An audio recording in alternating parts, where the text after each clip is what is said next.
Hello guys, welcome back to my YouTube channel. So guys, in this video I will show you how to back up WhatsApp messages in iPhone.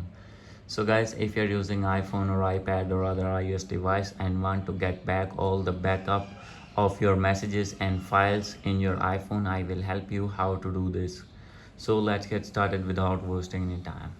First of all guys, open your settings, make sure that you have connected with strong internet connection, and after this go back.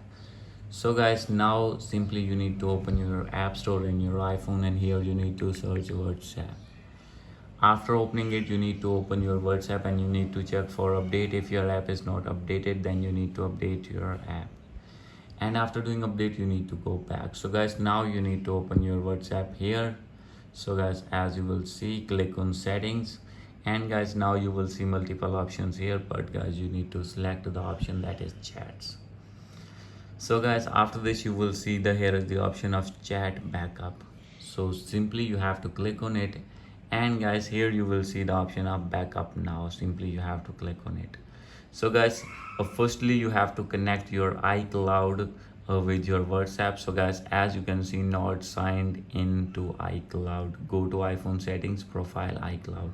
So guys, simply first of all you need to open your settings, and here you need to open your Apple ID, and here is the option of iCloud.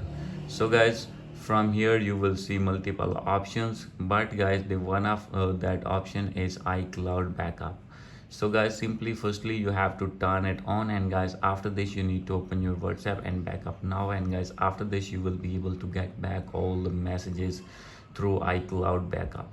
So guys, this is the way to get back all the messages. Hope you like this video.